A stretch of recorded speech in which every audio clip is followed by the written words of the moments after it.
This episode is brought to you by the official recovery drink of the Noble CrossFit Games. For more information, you can use the QR code or you can click the link in the show notes below.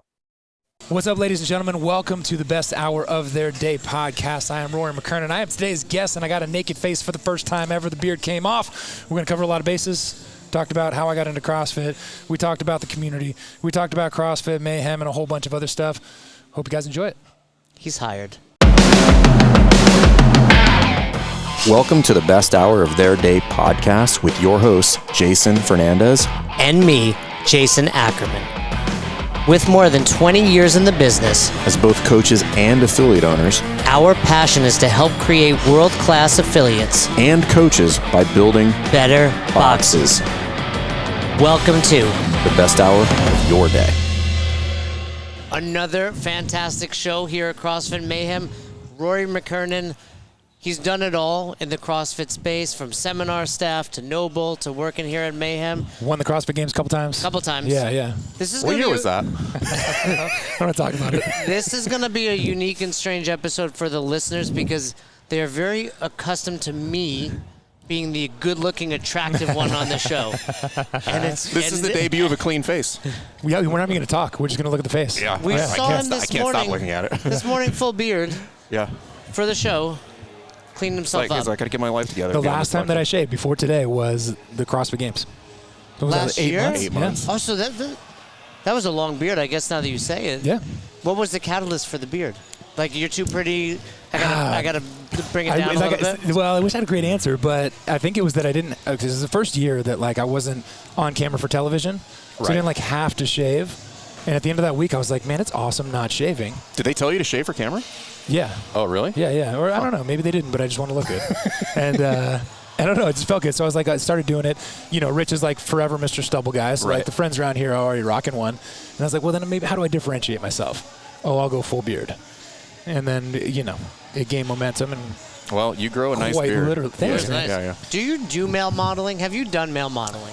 Once upon a time. You used to. Once upon a time. What'd you do? Calvin Klein? I don't want to talk about it. Back to school issue 2001, Abercrombie and Fitch. Look it up. that was my heyday. I did. I had a little jaunt into Abercrombie world. Really? And, Did you? Yeah. Some of it was. I worked at Abercrombie. Dude, me too. So what years? 2000. Okay. Do you remember when they would do the videos in store? Yes. I was doing that. I didn't do that. I didn't do the prints. I did the print stuff once, but I did the. See, I was folding T-shirts. Very different roles at Abercrombie. I at was no point folding did they- T-shirts until I started doing that. I shopped at Abercrombie. No, it was the coolest job ever. It was because all those things were like, hey, we're just gonna take you over to the Florida Keys, and you guys are gonna ride on mopeds and just laugh and stuff. And we were like, Okay. sounds like something I could do. They're like, hey, we're gonna go to New Zealand. We're gonna do snowboarding out of a helicopter. And I was like, well, that sounds pretty good too. I don't care what you pay me. Don't pay me. Yeah. It doesn't matter. See, I just want free travel. That's great. Well, let's tell the story of Rory. Is that cool? Yeah, go. I Let's don't go. even Are know you the cool story. with I was that? Yeah. Well, then we don't know the story. That's Yeah. what's interesting Yeah. about I it. know. I know a little bit of it. Well, Because he's been on the people- podcast before, but Yeah, but people recognize you from being on the broadcast of the CrossFit Games. Of course, now you are Are you in the best shape of your life? I would say so. I turned 40 this year, and I made a very conscious decision to get back to fitness.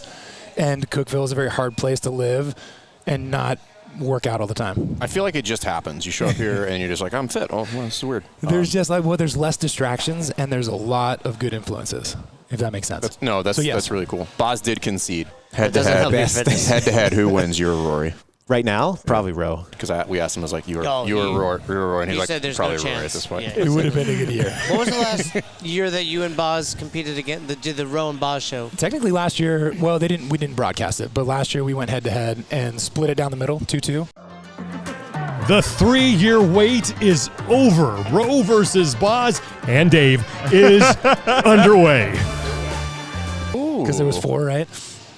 And we never did break that out. So as it stands right now, What's the total tally? I wish I knew, but it's pretty damn close. If you count the early years, Right. and then the actual broadcast years, So I don't it think might most- even be 50-50. I was going to say, I don't think people know that. It didn't start when it was broadcasting. It started way before that. Oh, The first year one, yeah. Yeah. Year one, we had a gentleman's agreement that, because people that are new to the community, they forget. They're like, oh yeah, it's always been this online thing and whatever. Like, you guys remember when the Open came out? It was this really unique idea. Right. We're like, and some loved it, some hated it. And it was like, it's never going to work. You can't, video submission, mind blown. And so we agreed that we were going to do every single video, not even as a competition, just via video submission because you could. And so we did we did the 7 minutes of burpees on a footpath behind the old CrossFit HQ. And we did, you'd always kind of do funky stuff like that. So yeah, it was from year one, me and Boz did the workouts together. And then it kind of became that gentleman's thing once we started doing the live open announcements. Then it became its own show on YouTube, right? Then it became its own thing. They literally put it together. Yeah.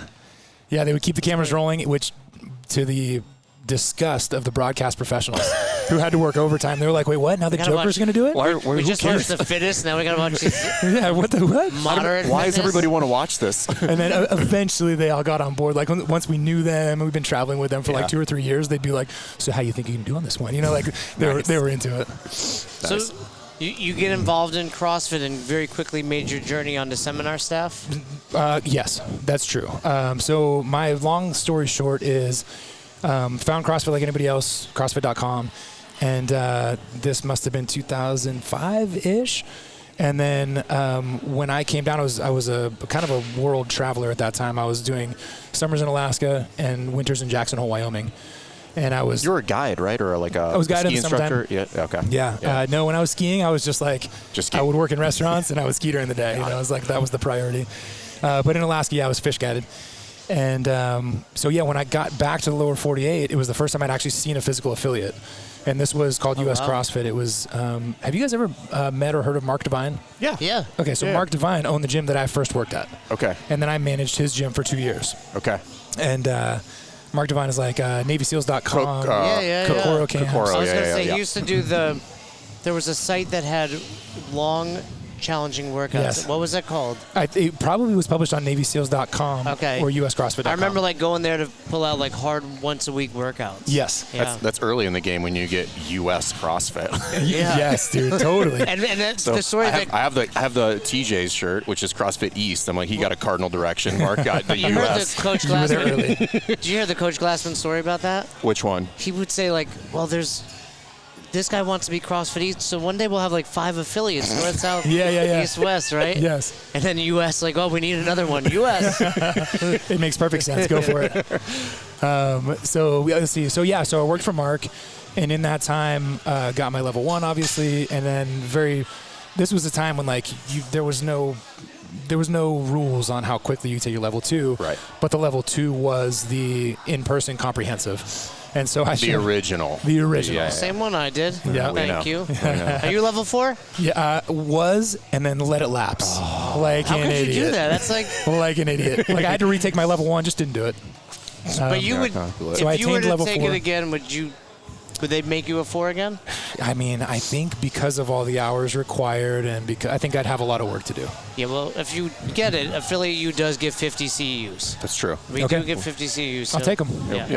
I'll take them. I don't know what to do with them. Well, you have to sign up first. It's a lot involved, but yeah. So you guys can appreciate this. My instructors were Chris Spieler, Adrian Bosman, and Andy Stump. Wow. And I had heard all sorts of things about Andy Stump, and it was the craziest thing because I studied my ass off. I was ready to rock.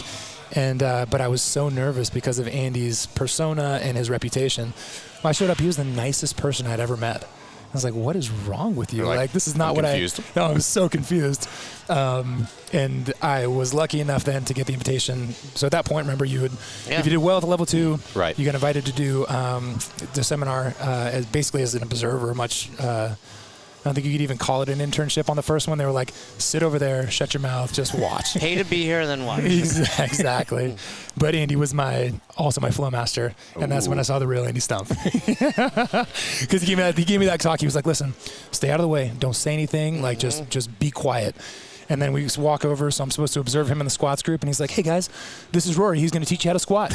And then he walked away. And I was like, wait, what? No, I'm not ready. Hold on.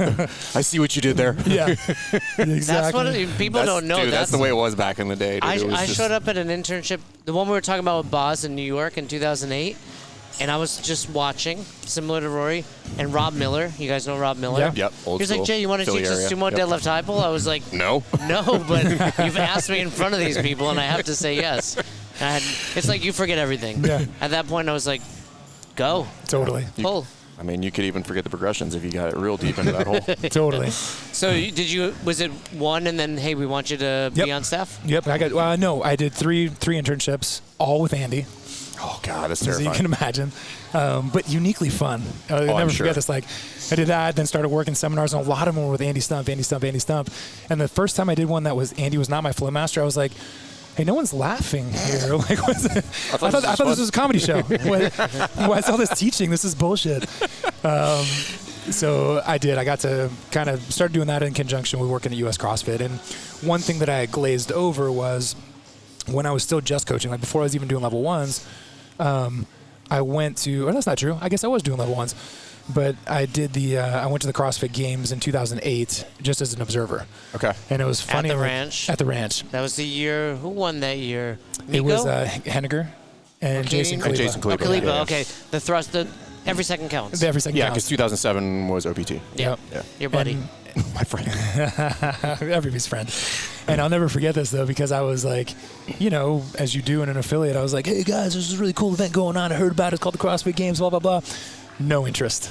Except for one affiliate member was like, hey, my dad's up there. I'll be there for 4th of July anyways. Like, let's hang out. And so we did hang out, and then she became my wife, 2 years later. So There you go. That's where it started, though? yeah. That was like 2008 your Games first was date? our first date. That's Wow, really that's cool. awesome. That's Yeah. awesome. So you've been married, 15, 16? We didn't get married till 10, but So 12 years now? so we beat around the bush for a little while, yeah. Literally. Oh, okay. She made me That's what chase. she She made me said. chase, Yeah. Smart woman. Yeah. And so you watched the games there, and that just was part of your growth and development within the CrossFit world? Dude, that was a light bulb for me because I'm not joking. When I saw US CrossFit, I literally didn't know there was physical boxes because I was looking at CrossFit.com. But I remember back then it was like there was a lot about CrossFit HQ, and there was a lot of like What year is this? Like specialty. 5? Yeah, 6 was probably when I got my level 1, and then obviously started working the affiliate in 7, and that's when it became like my full-time gig. Got it. So when you took the level 1, was it still 3 days? No. They had already made the transition? Yeah. And it was mostly just coach presenting the lectures? Castro at that point. So Castro did my level 1. It was Castro, Boz, Greg Amundsen, and Mally at the time, Amundsen. Who else? Probably Stump.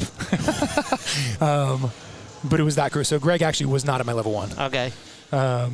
Yeah, I just missed that era, where it was just like Greg talking for 3 days. Yeah, just like, where's whatever he he going? wanted to talk about. Yes. Yeah, that's why you always you knew you were in trouble if he was like when they were doing the medical level ones and he would come in and speak and the flow master would be like, well, we're hoping to get the squats lecture started by noon. Totally. What was you take the level 2? What was your feedback like at your level 2? What was really funny actually is like we sat down and it was Boz was really the one who did most of the talking, and he was like, "How'd you think you did?" And I was like, Oh, Isn't that the classic? That's a landmine right there. But my favorite thing was that he totally called me out because it's like, I don't know, man, like, disappointed in this out there. He kind of called me out on my what should I say, like. You're like holding back. I was feigning as if I wasn't doing well, and he was like, "Come on, bro, you did well." And I was like, "Oh, okay," like, "Thanks." Yeah, you're right. I crushed it. But it was all really it was good. I had good feedback. I definitely remember being nervous as hell, but then leaving feeling like on top of the world. That's great. Yeah. I think it probably had a lot to do with like, hey, demonstrate your movements better or something like that. I mean, if that's the only feedback you get, Can't remember. Yeah, that's pretty good. What was the next step for you? You finished your level 2, you're on seminar staff, but what a lot of people recognize you from is the CrossFit broadcasts. So the stepping stone was, actually my brother-in-law's in town today. He lives in Knoxville now, but his name is Jordan Gravatt. Oh, Jordan's your brother-in-law? So Paula is my wife's sister.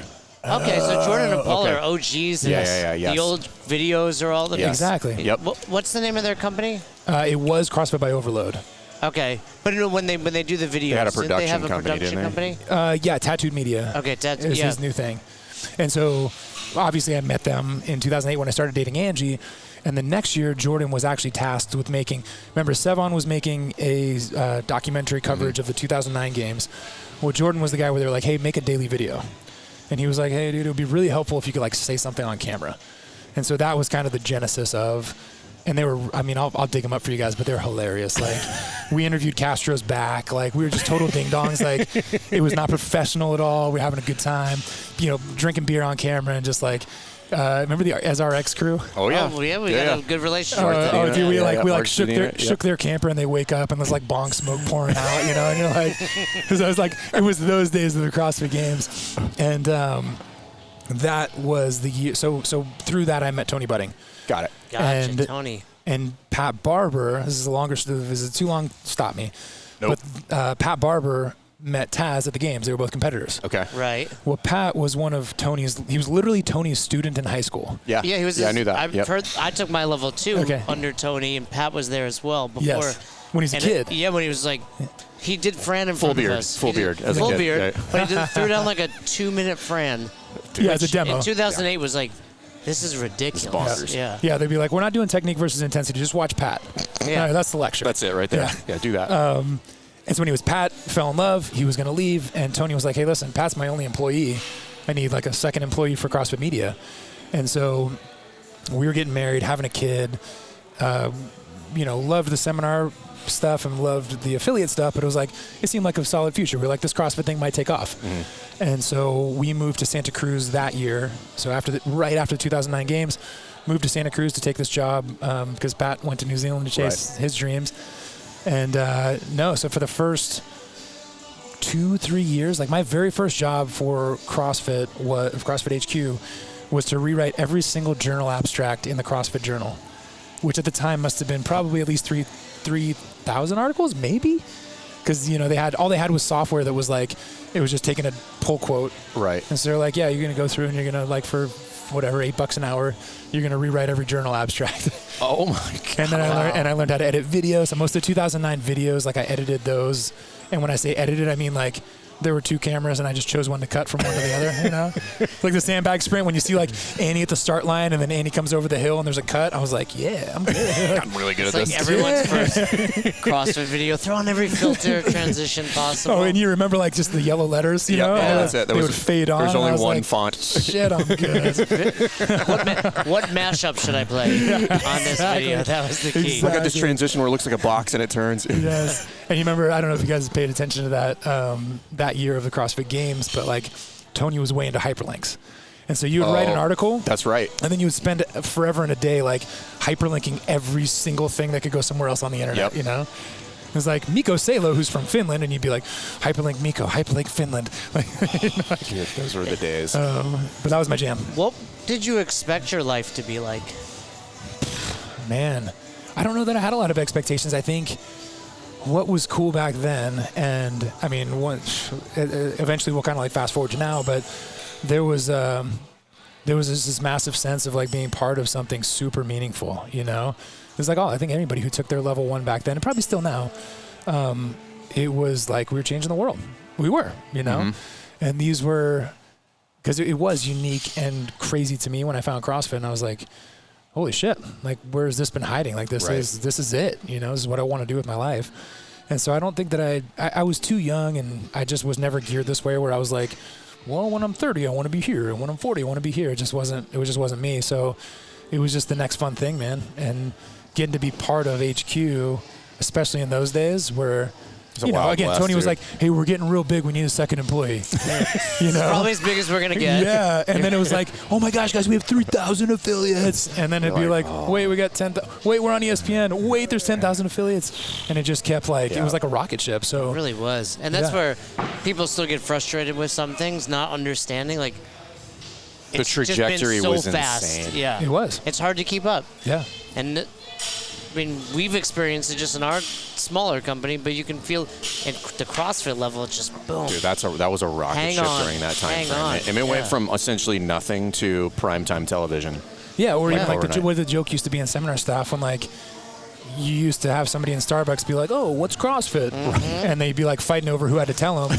And then you got to the point where like you're wearing a CrossFit shirt and people are like, oh, I go to CrossFit. Yeah. So-and-so. Right, Or like, exactly. what do you think about box squatting and sub-maximal weights and blah, blah, and you're like, whoa. High bar or low bar? And I'm like, I'm not ready for that, dude. Right. I was 8 just trying o'clock to eat a in the morning, sandwich. dude. Yes. Calm down. All of a sudden people are like in the weeds on it and they know what you're talking about. So yeah, we all got to ride that trajectory where it was like nothing into something, and it was crazy meaningful. So I don't think that I didn't have a vision. I didn't have a goal. I wasn't like, I never expected it to be where we're at, but God, it was just fun, man.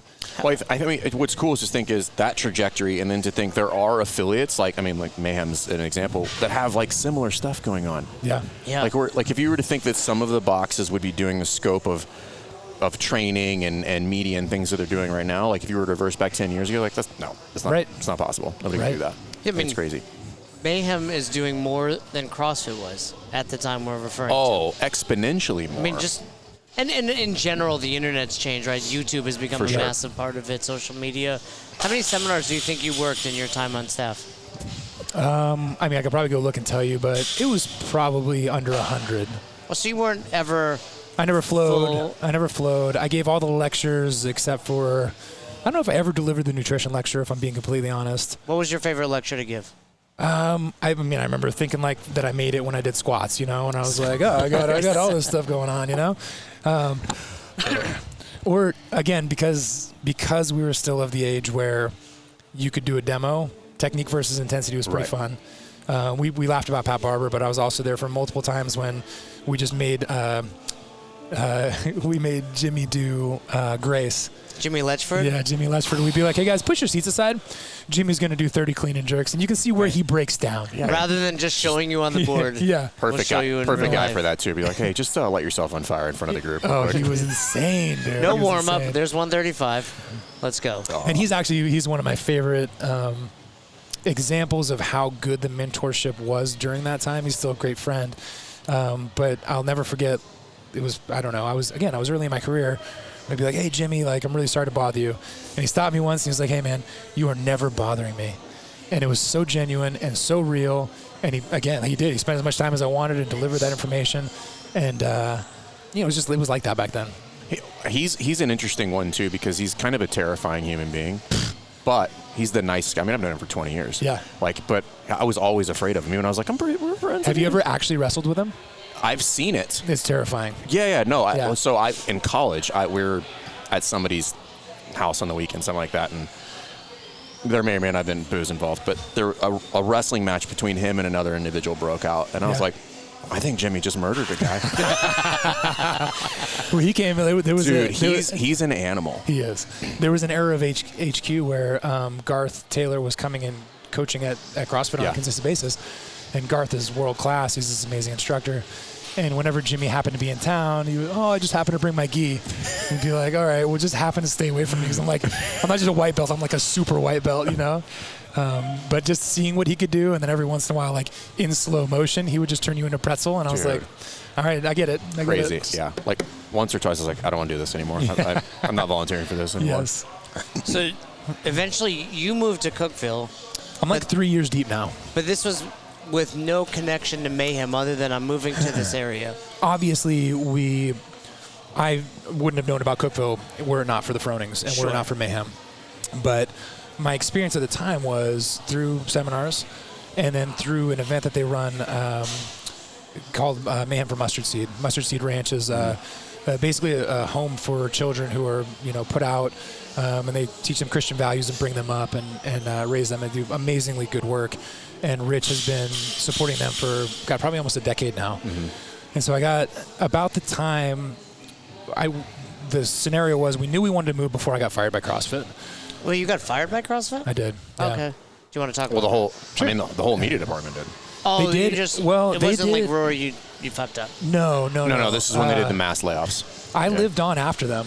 And so I worked for CrossFit Health, basically teaching classes at CrossFit HQ. Right. It wasn't until I expressed the desire to move that they were like, oh, okay, well, see you later. You can, but you're also fired. Yeah, exactly. So you wanted to move to Tennessee. Well, we wanted to move, and again, long story short. 'Cause you're from Texas, right? I'm a Texan. Yeah. And my wife is from Michigan, so it triangulates nicely, but like there was all sorts of stuff on the list. Like I wanted to go to Bozeman, Montana, and there was a bunch of stuff. What we really knew is that we wanted to leave California. And it just so happened that at that time I came to do the Mustard Seed Ranch and MC it. And when I came back, I was like, hey, babe, like Nashville's cool, but like, what about Cookeville? And we kind of laughed about it, We're like, oh, yeah, right. And I was like, no, I'm serious. And so I brought her back out to check it out. She liked it enough to where we brought the kids back out, and we just kind of fell in love. What did you love about Cookeville? Speed of life. It's significantly slower. Oh, my gosh. Like, compared to Northern California, just cranking up there all the time, right? And it's gorgeous, and it's like there's a lot of stuff going on. We had some really good friends there. But in terms of like how we wanted to raise our kids, when we saw the community here, and yes, it's a lot slower. When someone says like speed of life or it's slower, what does that mean? Quite literally, if we talked about like, let's just take the example of the amount of human beings that are in one single place. Santa Cruz, California has a tremendous amount of those. So yes, it's beautiful, but it might take 45 minutes to get to the beach, even though it's only 3 miles away. On top of that, and again, like, it wasn't, well, I'm not trying to bag on Santa Cruz because I love it. It's got it's very near and dear to my heart, but there's no secret that there's a lot of like social issues going on up there. Right. Cost of houses are skyrocketing. Homelessness issues are going through the roof. And Santa Cruz was really like one of the leaders in the clubhouse for that stuff. So my kids did these awesome beach programs where they would go and work with the lifeguards, and it was a summer camp, and it was really fun. But quickly and rapidly, a homeless camp of thousands of people was growing in like very close proximity. And so like needles in the sand and drugs nearby, and just like things that I'm not saying that I don't want to shelter my kids. Like I want them to be knowledgeable and worldly, but at the same time, like to be able to grow, to be able to come to a community like this where there's like fantastic values. They're exposed to a lot less of that. Right. By a factor of 1,000. By a factor of 1,000. And there's just like this really good supportive community. I guess that's blending speed of life into also like some cultural stuff. But when I say slower here, I mean like when there's 5 cars at a red light, people think there's traffic. You know what I mean? And when it's like what's going on here? Right. When Is I can't, light broken? When the line for Ralph's Donuts wraps into the street, people, what's going on? What day is it? Is there an event going on here? There's seminar mayhem again. Yeah. There's shops are closed on Sunday and Monday. And Monday? Yeah. Wow. Not all of them, but like some of them. And I'm like, it's not. It's a rare. pain in the butt, but I'm like, shit, that is cool country, and it to me it indicates like just things here are still like a little bit. There's other things that are a priority. It's like That's right. family. Yeah. What's that's your cool. favorite local spot here? For food? For food in general to take the family? I'll tell you. Other than Ralph's Donuts. I'll tell you when I moved here, what really caught me off guard in a pleasant way was like how much nature there is. So if you guys look at a map, you'll see you can barely throw a rock without hitting a state park or like like nature reserves and things like that. There's a lot of water around, a lot of waterfalls, and so and on top of that, the whole crew has gotten into mountain biking recently. Oh, and nice. so there's a lot of exploring going on. So the outdoors in general would be like my first answer to that. And then for people who come visit Cookeville, obviously, like from the freeway, you see IHOP, right, and you see Cracker Barrel. Every fast food chain. You got to get past that. There's a part of town called the West Side, and there's like great restaurants. It's like it feels like a cute little southern city. That's where we would typically go post seminar. Yeah. Father Tom's pub is down there. Yeah. And then Seven Senses. Father Tom's. what's the ice cream place down there? Yeah, the ice creamery. Wow, I'm just drawing a blank. Oh my God, I can see the big thing up there. Anyway. On that note, you want to go to commercial? Yeah, we will go to commercial. We'll come back and talk about that. Hey guys, Fern here, best hour. Real quick, if you want to build a fantastic affiliate like Cal Harbor, if you want to have the affiliate of your dreams, you have to learn how to build a really great team. It's hard, you got to put systems in place. It's one of affiliate owners' biggest struggles. If that's something you're struggling with, reach out, we can help you guys. This can and should be fun. CrossFit's amazing. You can make it amazing for you and your team.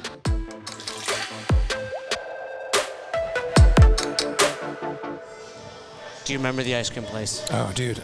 Is it like is Put it him on the something spot. sickle? Is it like No, dreams? it's something creamery. Is it something ice cream? Something. I want to say the Penny Creamery, but that's in Santa Cruz. No, it's like stand by. something. We're gonna look it up.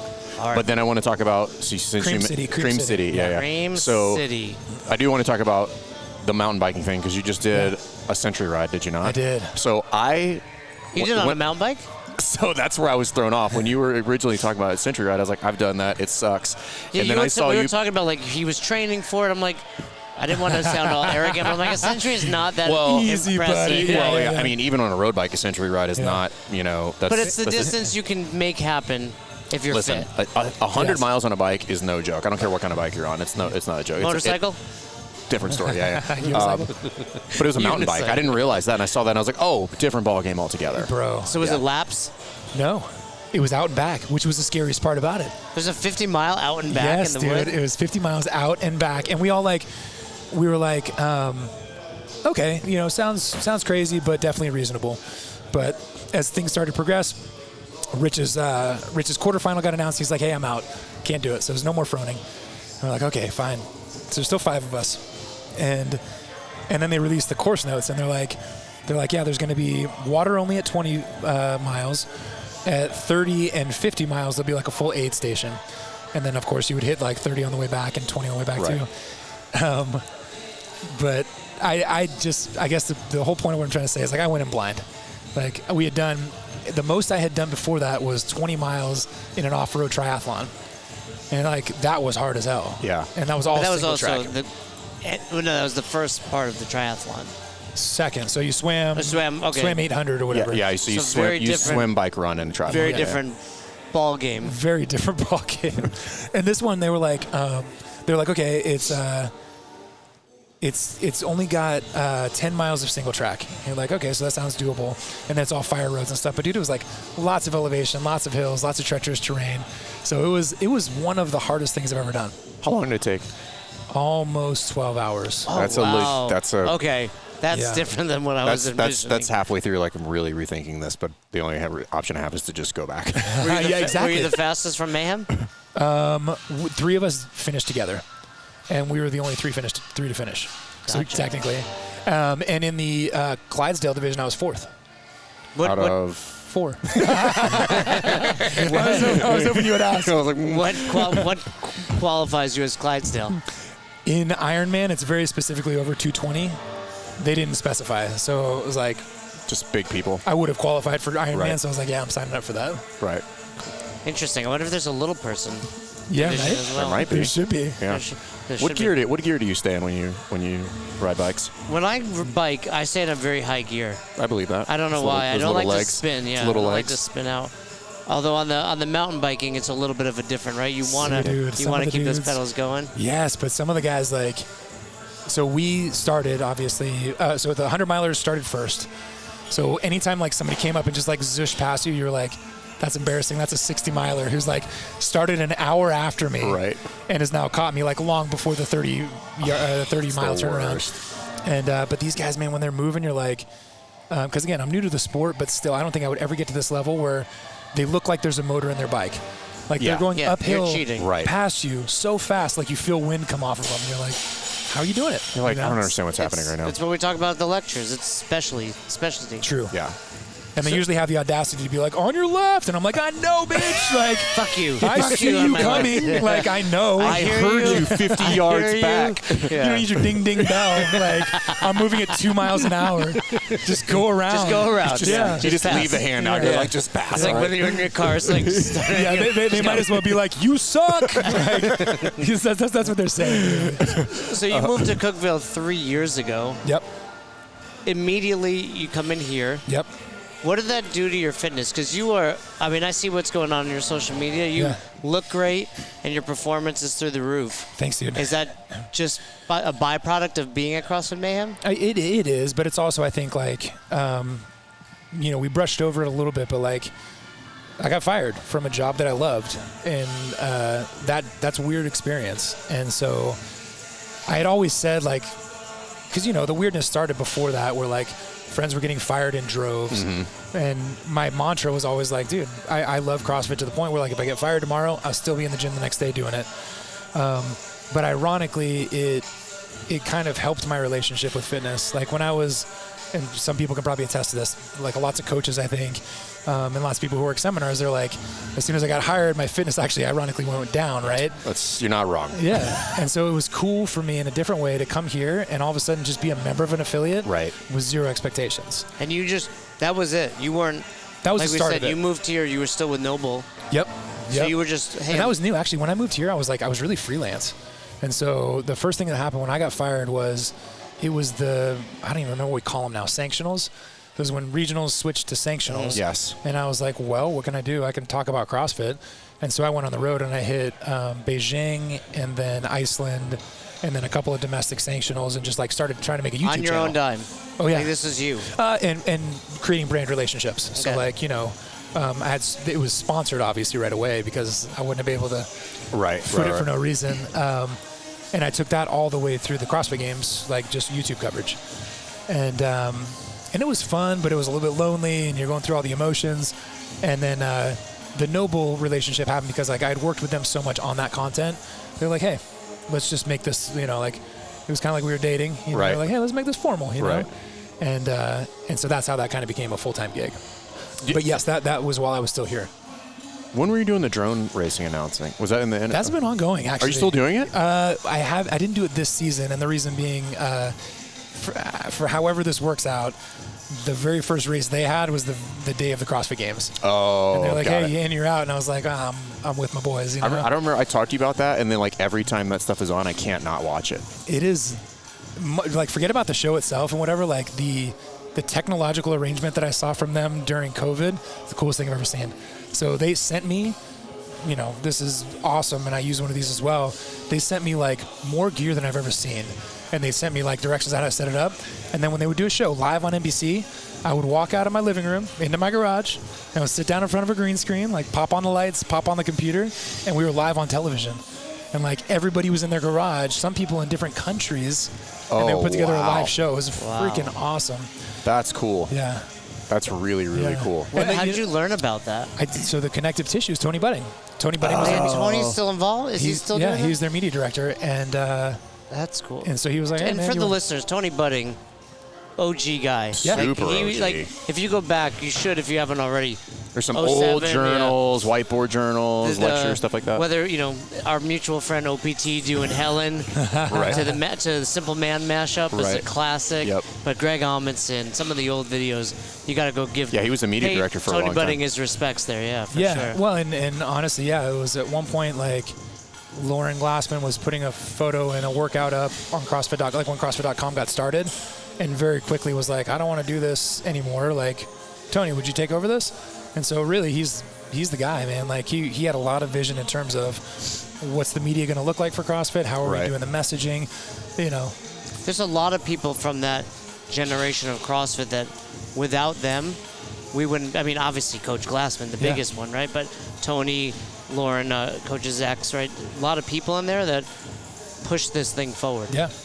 Yeah, and like, you can see their fingerprints all over it. Yeah. The way we talk about certain things and how the media was actually created. Right. And, obviously, Greg, a lot of us like who did seminars, we emulated him in terms of literally the way we speak and the words that we use. But Tony, The bold, if you will. Yes. Don't forget that. And Tony would do that in a different way for the media stuff. And That's really cool. Yeah. That's awesome. I do want to talk about Mayhem because we were chatting before we hit record, and we talked about it with Josh. We talked a little bit about with Chris, but so we've all. I mean, you were here many times at seminars. You've worked seminars here. I've worked seminars here. This is the first time I get to see Mayhem and be Mayhem. Yeah. Like not in a seminar host setting or for like some sort of competition or something like that. And it is, and I don't want this to be offensive, but I'm like pleasantly surprised. yeah. Like very pleasantly surprised at what they have going on here. Dude, as was I, as was I. And we kind of talked about this before the cameras were rolling, but like that was one of my biggest takeaways was when I showed up, and Mustard Seed was one example where that was my first aha moment where I got to spend time with the people that I had seen on the web outside of those contexts. And I was like, wow, man, you guys, when I meet celebrities, I like to poke holes in them. And I like to be like, are you really who you say you are? Like, are you really like this way or that way? Is that what you're doing to us right now? I already tested you guys. Yeah, that was the litmus test outside. But it's Rich and Hillary, especially for me, have like, they really are who they say they are. Yeah. And that stood out to me quite a bit. And then, so when I showed up, we were like, well, we're just going to be affiliate members. And it was perfect for us. Like our kids got dropped off at school around 7:45 and there was an 8:15 class. And we showed up and it was like, man, these are like, where I expected to find like just fire breathers who were all going to try and go to the CrossFit Games, it was moms and dads. And it was, college kids, you'd have a great mix. Right. There's a couple college kids who I was like competing with. They would whoop my ass in some things. And like, if a heavy barbell came out, I was like, yeah, I got you, kiddo. But it was what I would have hoped to find from an affiliate, but I didn't expect to find. Right. That's exactly the experience that I've had, and I'm like, this is so cool to see from Rich and the Mayhem crew specifically, because I've kind of been sitting on the top of the mountain for so long, and they could probably get away with not doing it that way, but they're doing it the right way. Yeah. Like we were chatting before, if you were to strip the fame and the games from all of this and you just walk into this field, I'm like, this is how it should be done. Yeah. Like what they got going on here is really cool. And you guys know, like, from running affiliates, like, protecting culture is a difficult thing to do. And so now we fast forwarded, and it's funny having come from California, and then I turned around immediately and was like, well, no one else come. Like, this is a beautiful, precious thing. Stop talking about Cookville. But people are coming in droves. Yeah. And so if you haven't done this before, you should. But every time we go to a city, like, I'll take the double-decker bus tour. And so I did the one in Nashville not too long ago, actually. And my wife always likes to do that. And the stat there was something like 130 to 150 is the number of people a day moving to Nashville. Really? And so take a fraction of that, and still, like, Cookville is getting a large piece of, Right. even if it's 20. Like, a lot of people. That's are a lot of moving here. people. But for a smaller area, For a smaller the area. ratio of that That's is a huge. ratio. I mean, I'm thinking of Moving here? No. Come on. Well, I was just thinking of the number of years I've been doing seminars here, so 13, almost 10 years, and just seeing Cookville grow in 10 years, where it's just like, oh, it's Chipotle. You're Yes. like, Yeah, every time. like, I'm like, oh, it's cool to see. Like, It it's is. cool to see I don't want to say, like, grow up a little bit, but, like, it's cool to see a little bit of the expansion. It's cool. Yeah, and the sentiment I hear, like, and this is Cookville, not CrossFit Mayhem yet, but in Cookville, people are like, hey, it's great. We love new people. Just please don't try and bring, like, California wherever you were. Yeah. Like, don't try and make this that. Yeah. Like, if you want to be here because you love it, great. Yeah, And let's so- leave it Cookville. Yes, and Yeah. so CrossFit Mayhem has, I think, done a really good job of that as well. And as you guys know, like, all that stems off the affiliate owner, who's Yeah. Rich, and he's very clear about who he is as a person, and he billboards it, and he does a great job of putting his foot down where, like, no, man, this is what we stand for. Right. This is what we're going to be like. Yeah. And it's great if it's your flavor, awesome, and if it's not, sorry, but, like, I'm not changing it. there's other spots, you Yeah. know? And with all that being said, there's a disproportionate number of very fit people Truth. at this box. I will say that. Like, even Like, that 815 class I keep talking about. There's sleepers your in there. average Joes, Yes. but I mean, you show up at any time of day here, you're like, is that a games app? Like, they just look Well, crazy fit. the two dudes, so the guy in the white shirt and the dude in the black shirt, those are two of my training partners, and they're both doing the age group online qualifiers. Now, Okay. Chris is not fair, so that's Chris Beery in the black shirt, and he is a games athlete. Okay. But he showed up and he's like, hey man, can I work out with you guys at 5? And I was like, yes, but Trick question. just so you know, like, we ain't going to the CrossFit games. But Stevie Goldie, so then they're both California transplants. Oh, really? Yep. So you think a lot of people are moving here because they enjoy fitness, they want that kind of quality of life you spoke of, but they know, like, hey, there just so happens to be one of the best boxes in the world here? Just like us, man. It's like, I wouldn't have known about Cookville without CrossFit Mayhem. It's just icing on the cake. But yeah, they're like, so Stevie, for example, he owns a really cool pizza shop that has an arcade in it. In this area? Well, it used to be in California, and he's okay. like, it was, shut down for COVID and all the kind of BS that was going Right. on. And so he literally packed up the entire business and moved it here. So there's a pizza shop close by? Yeah, dude, the slice pizzeria. Tell your friends. Ooh, the Stevie. slice. We might have And Stevie that's on going the on the trainer podcast. dinner list. Yeah. Take it or leave it, but dill pickle pizza. I'll take it. Listen, I like that pickles a sounds lot. Oh, it Katie, tastes like a cheeseburger. Katie will like that. I'm in. It is That's the where bomb. we're going there on the way out. Talk to her. That's awesome. But yeah, point being, like, there's with fitness, we were kind of talking about, like, what happened to my level is, like, you keep on, people like that keep coming in, and it's just I don't know, it's got a lot of momentum. I feel like it's. I've seen a couple people do this, but I feel like it's different when it's your job, Yeah. and then you keep some of that, and you're like, oh, now I'm doing it for fun again. It's almost like you back to where you started. You're like, Yes. oh, I just show up, and I'm like, I'm just happy to be here. Or, and like, cheesy as this sounds, like, to be friends with Rich Froning is like, it's healthy. The Yeah. dude is like, it's not on the weekends. Like, he's like, hey, bro, you want to go to the bar and rage? He's like, hey, you want to go do a 100-mile mountain bike race? And you're like, oh shit. Not really. He's like, but hey, you I want feel to go like do? I have You want to If I do a want to be your triathlon? friend, I'm going to have to do that. Yeah. Does Rich get his just deserve here in the town? Like, does he? I was joking that he can probably run for mayor. You probably could. It's a great question. The answer is that, like, yes and no, but the He's no. single-handedly responsible for putting Cookville, Tennessee, on the map. I truly believe that. And so there's for example, like there's a lifestyle magazine that's just coming out for the first time in Cookeville, and in terms of like the top 15 most influential people in Cookeville, he's going to be on the cover. And the Tourism Bureau, there's a whole page dedicated to fitness. A lot of it has to do with hiking and biking, but there's a whole CrossFit Mayhem page of like, this is the home of Rich Froning, here's his accolades, and if you want to go check out Mayhem, go do that. CrossFit Mayhem is on Rich Froning Way. Yeah, I mean, there is a street named after him. Yeah. So there's a street named after him, and then you think about like, I don't know if you guys ever heard this stat, but, and I'll mash it up, but it's something to the effect of like, if you go to Reykjavik, Iceland, CrossFit Reykjavik is one of the top most visited things by taxi cabs. I have heard that. Oh, yeah, it's like one of the top stops and for that's Uber Annie's. drivers and all that kind of stuff. Is that Annie or Katrin's? Katrin's? That's Annie's. Annie's box, yeah. And Katrin's there now, but Reykjavik's a lot smaller. You'll have people here on a daily basis. Like, I'm sure that it's towards the top of drop-ins nationwide, maybe even worldwide.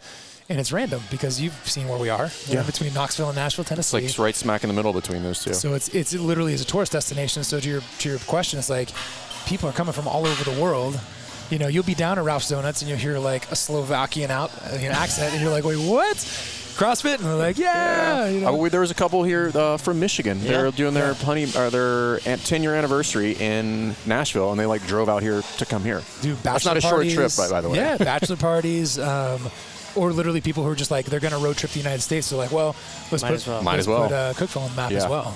That's really cool. Yeah. What's your relationship now with Mayhem?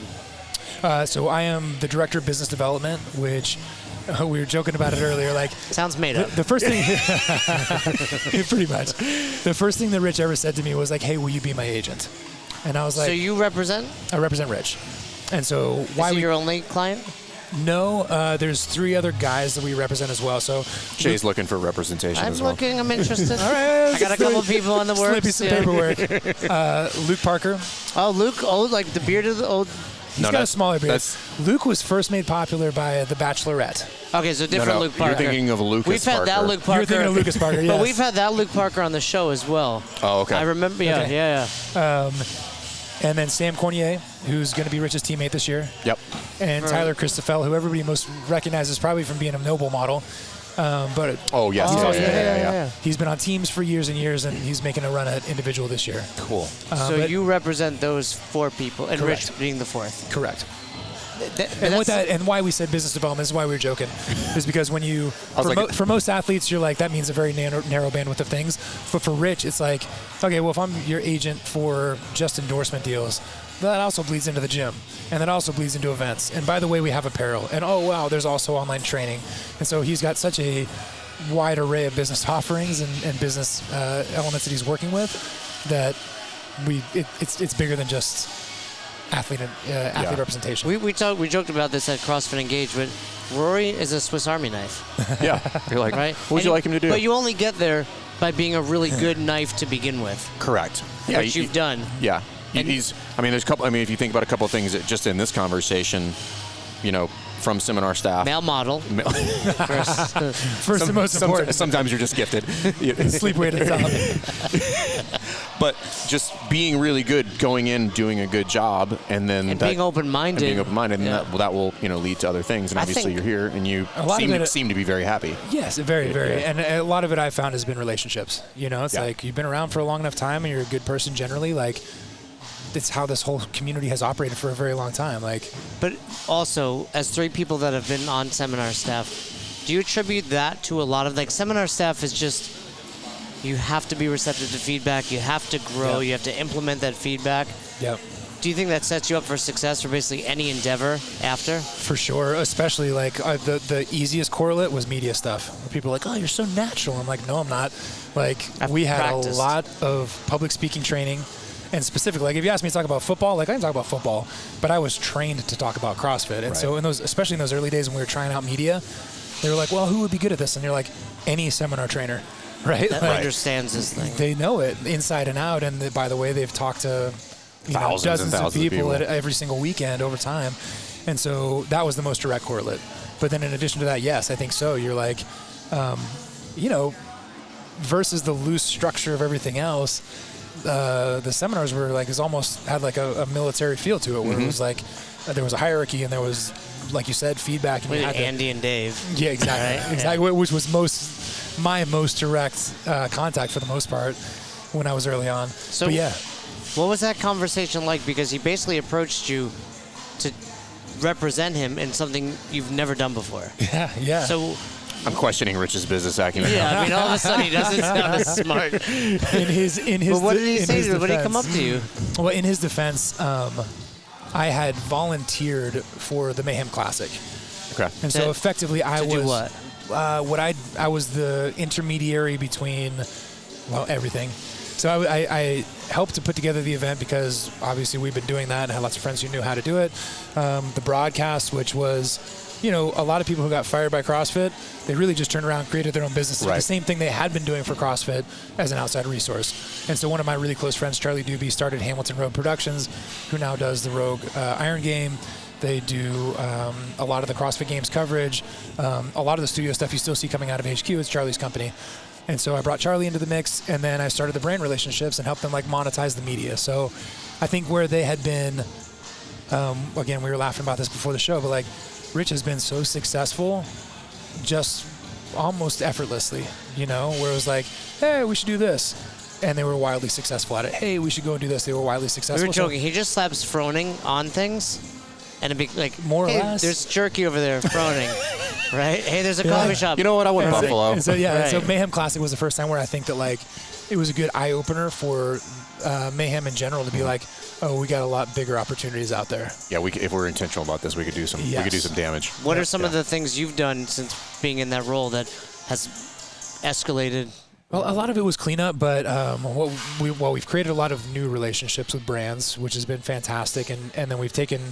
What we've really done that I'm very proud of is taken the media and made it a lot more formulaic. And Fern was just. I wanted to ask you about the that. documentary, Undisputed. Yeah, it's great. Yeah, good. And that's hopefully free. That's free on project. YouTube. Totally. People it was. I looked today. It was really 500,000, but that needs what was your role in that? I won't take a look. So there's a young man named Scott Vandersloot who was. You did all the voiceover for it.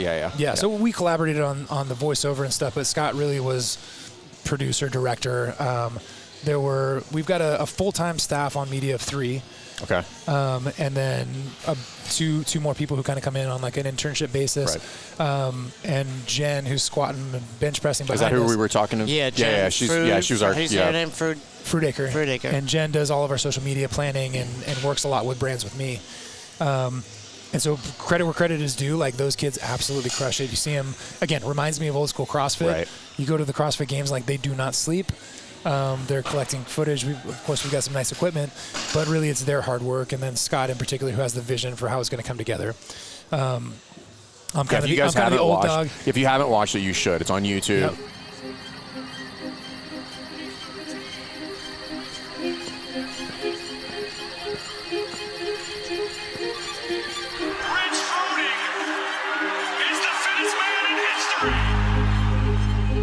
Undisputed. It's it's a little less than an hour. Yep. Yeah, it's really on fantastic. par with the CrossFit Game videos. It's just as good in my opinion. Dude, and the stuff that they're putting together now, they're doing a lot of day in the life content, and they're always there. As good as Undisputed is, at the end of the day, a lot of people just want to watch Rich work out. Right. And so there's always that kind of content, which is as cool, well. but still weird at the same time. Have you guys been to the barn yet? Which this one? trip, but Not at his house. Oh, No. I'd love to take you up there because we also have we've extended his personal barn. Somebody was just telling me that. And so now there's a professional studio that we'll launch in the next week or two where, it'll be a lot more instructional content, very formalized stuff, maybe some long-form classes and things like that. To me, what's so incredible is this thing called CrossFit starts. And then you have many people, but Rich really exemplifies it, of just skyrocketing, taking it to the next level. But I always come back to the fact that if this CrossFit thing didn't begin, so many people wouldn't be where they are today. All of us included. Yeah, we wouldn't be having this conversation. Yeah. This is It is a trip, and also to the fact that, man, I always. I have to attribute some of this to Justin Berg, actually. He's the first one I think that I heard verbalize this. But very few people, I should say, in the world will ever get to say that they've done meaningful work. And so, like, even if it ended today, if it was like, you know, whatever, Rich is like, hey, kick rocks, and there was a force field around CrossFit and all. We might open only up a position for you. Rory. Okay, yeah. But let's say imaginarily that couldn't happen. I would still have that in my back pocket of like, got to change lives, got to coach an affiliate. That's cool. Got to have that connection. You Yeah. can't take it away. And like, a lot of people make a lot of money, and a lot of people do a lot of cool things, but they don't have that fulfillment of like the things that we've been able to do. Yeah. Impact is as I get older, that it becomes more and more. I don't want to say important, but it becomes more and more of the thing that I'm chasing, which is like money.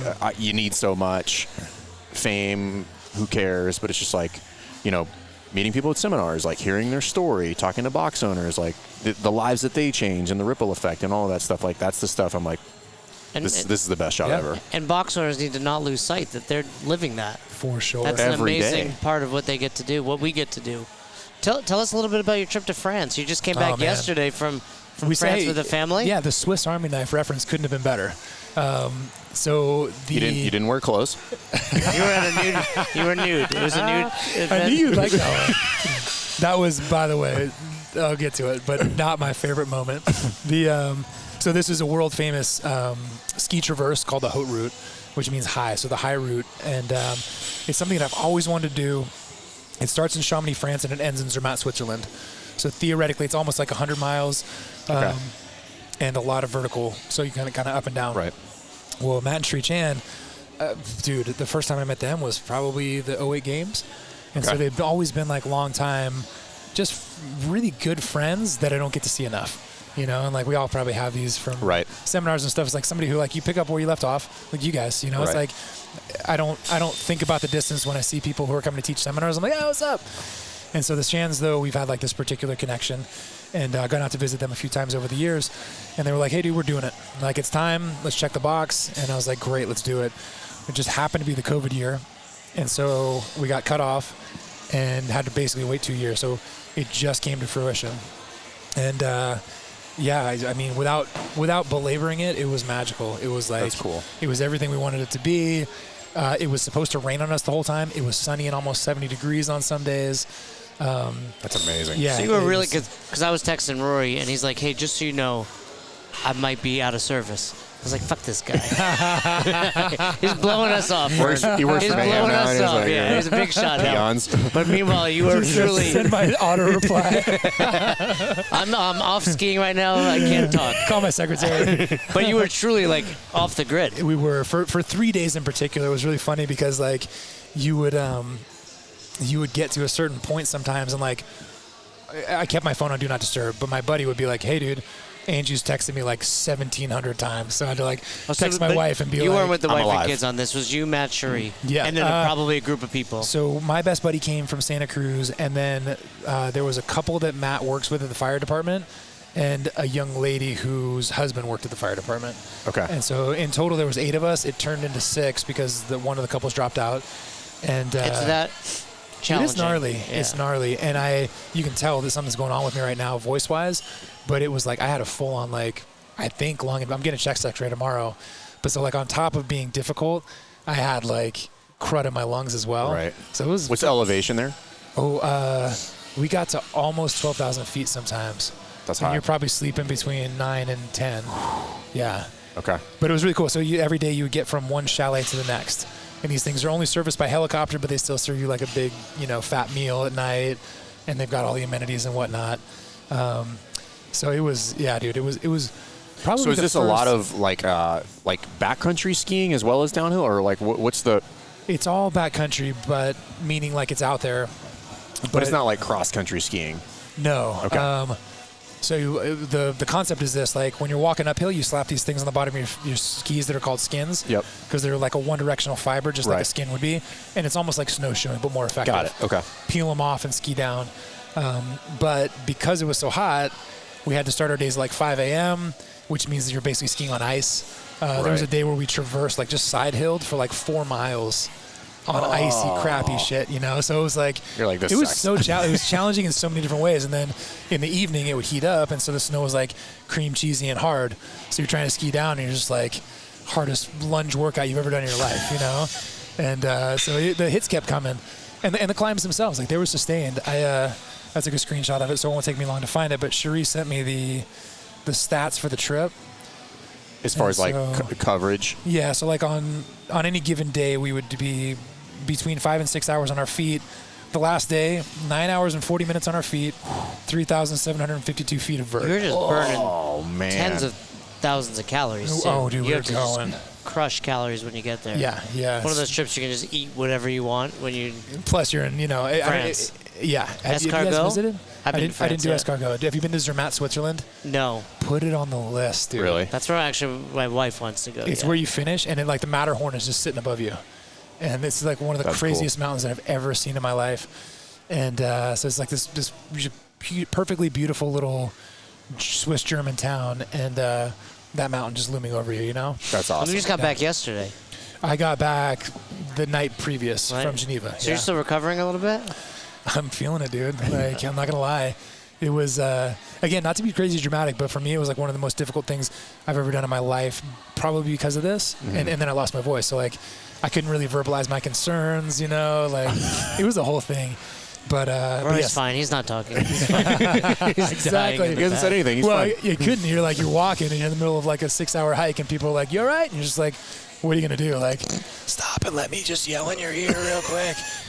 You just kind of had to You're go. able to recover though on the trip. Yeah, to some extent. Theoretically, Wow. Looks good on paper. Via my whoop, I was like, the middle 3 days, I was like, I probably should have gone to a hospital. Oh, really? So like my blood oxidation was like low 80s. Oh, that is hospitalization. Yeah, I was coughing stuff up. No. And were you able to get that recovery up by the end? Actually, surprisingly, yes. Yeah. Hey, Fitness helps. Fitness helps. And by the way, that was like, I think it was within within a 10-day window of having done the mountain bike thing. Probably that didn't help either. Probably didn't help. It was just like, you all right now? Destroyed yourself. Yeah. Oh. But it shows what fitness can do. For sure. When you've been training, has that been on your mind? Yeah, actually, as a matter of fact, so the last big goal that I had this year was I'm going to do a half Ironman. You're just doing it all. You're doing all the endurance events. Boom, put it in. A half Ironman. A half Ironman.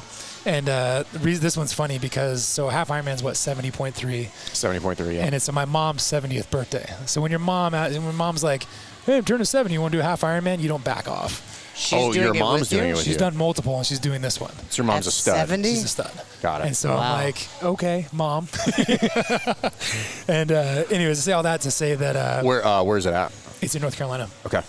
And Christian Shaw's been super generous about helping me put together stuff. So he gave us a bunch of workouts that were like kind of specific to that ski stuff. Obviously using the ski erg, but then breaking in a bunch of other things.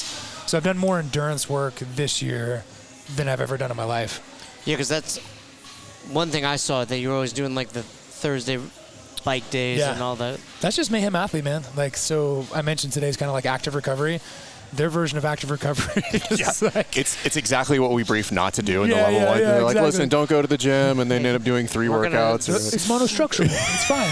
It doesn't count. It doesn't matter if you do intervals. It doesn't count. Oh, it's great. You guys, what's Mayhem got coming up that people should be on the lookout for? Man, I just hope that people come visit and take it seriously. The Train with Rich seminars, I think, are one of the coolest things that ever happens. What's the frequency on those? We try and do one every other month. That's okay. That often. So, and what does that look like? It's the most having done level ones. It's the most informal seminar that you'll ever be a part of, and it's literally just having close access to Rich and like literally going through a day in the life. And so what it looks like is you sleep in bed with him? Correct. Yeah. Wake up. That's the premium price. You wake up, you're like, "What's up, Rich?" I'll pay it. Spooning. Yeah. Exactly. I prefer to be the little spoon, Rich. We're gonna add that to the menu. But I assume you show up here early in the morning. Well, you start on Friday night.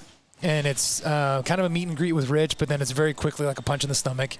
You just do a Friday session where you actually kind of follow along with what he would do, and come back on Saturday. We all have lunch together, but it's a full that's a full training day.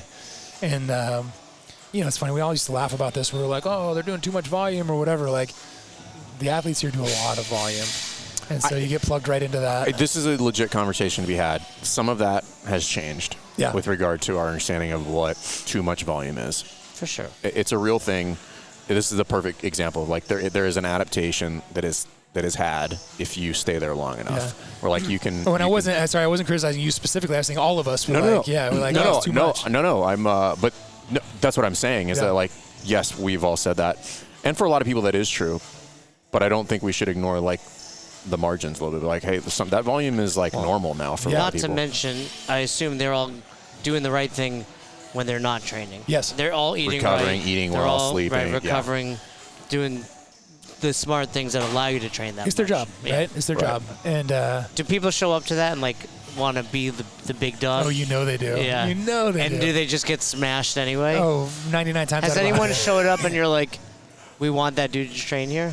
Yeah, I mean, I don't. Or we're not- girl, No or one's girl. being actively recruited. I'll say that. But You're gonna you'll get a whole lot of new people showing up. If that were the case. exactly. But you'll definitely have people who are like, wow, you're like, wow, that's a legit person. Yeah. Oh, you're a games athlete? That makes sense. Yeah, got it. Games athletes have. When Or I like- say like Masters games athletes, Got it. I don't know that we've ever had or from other countries. Yeah, like national champions from other countries and stuff will come and do it. And then a lot of them do end up staying, especially now that we've got like the athlete facility is going to be built out. What's that? This outside man. platform around here, this, That's what we were talking about. Yeah. Okay. Yeah, so this whole pad out here is going to be enclosed Specifically for the athletes to train without being.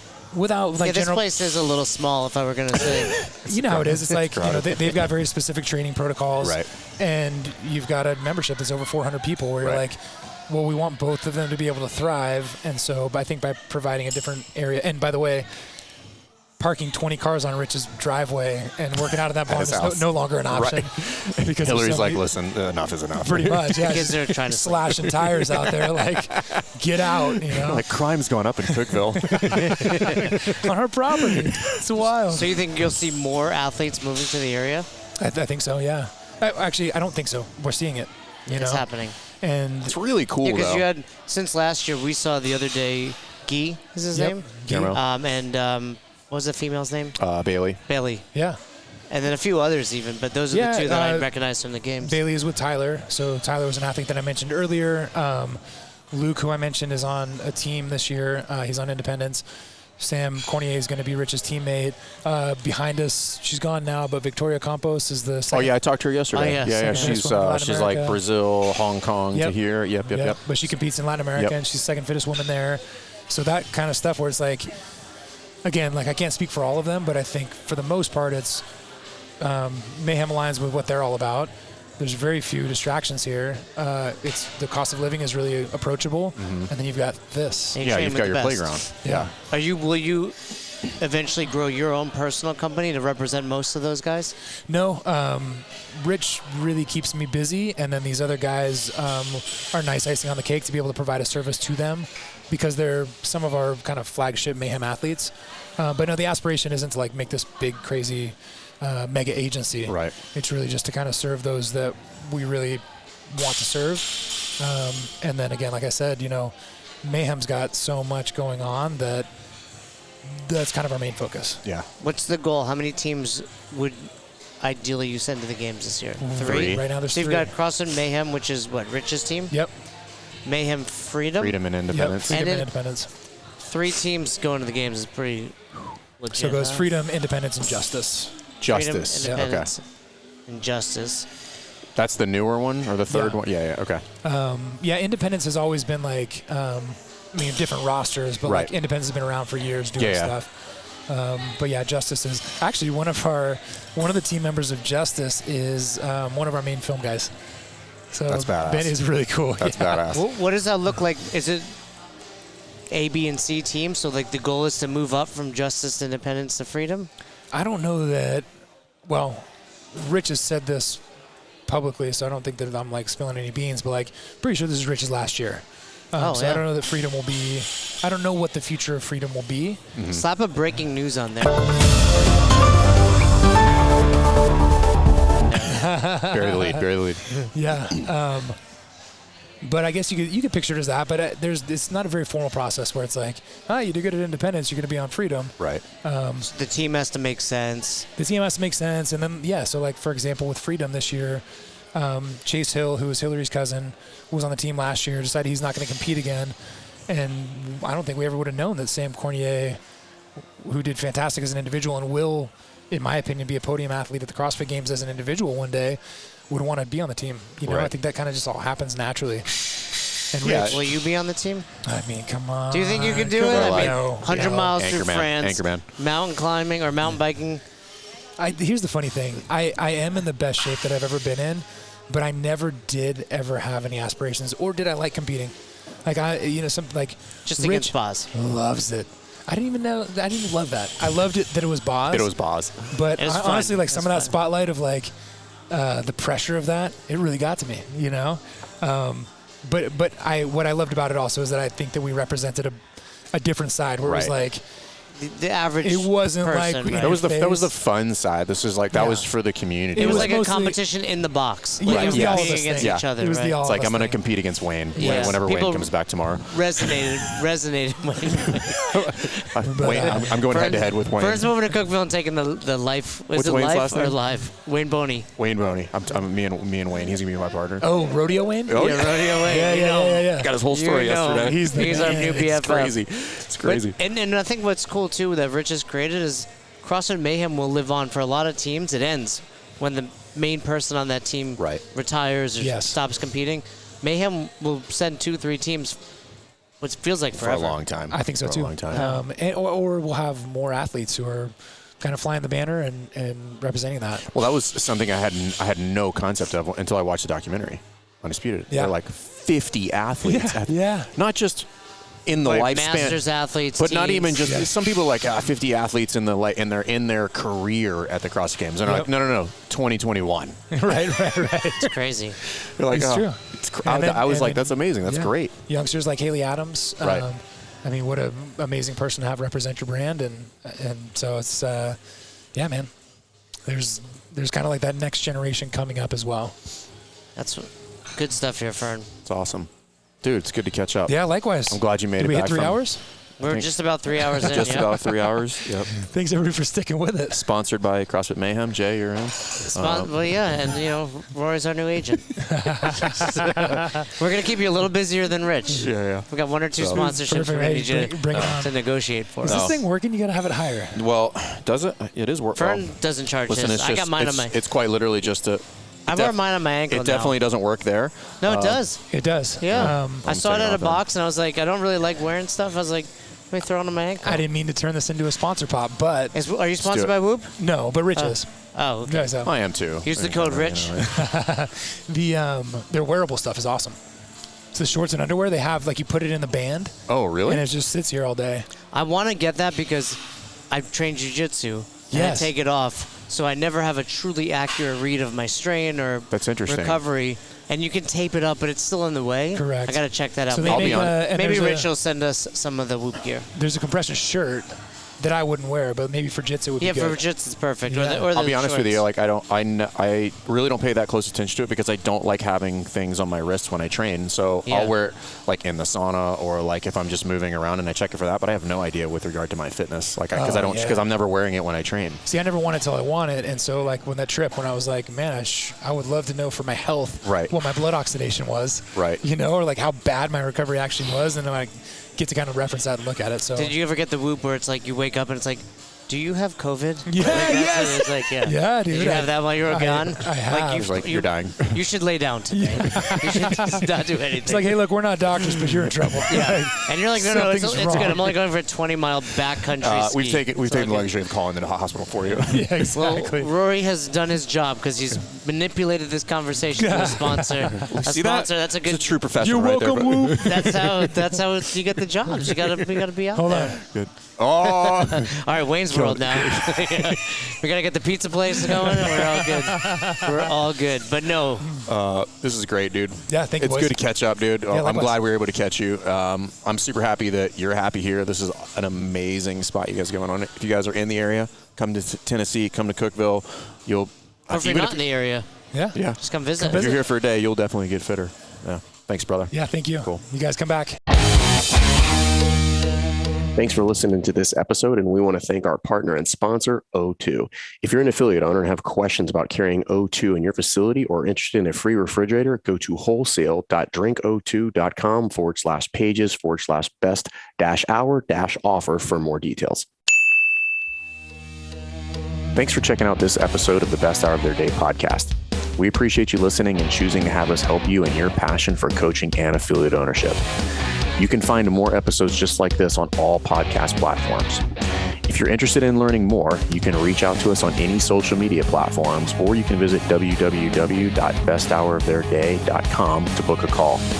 If you found this episode helpful for you, please share it so that we can help other coaches and affiliate owners to help build a bigger and stronger CrossFit community. Thanks for listening.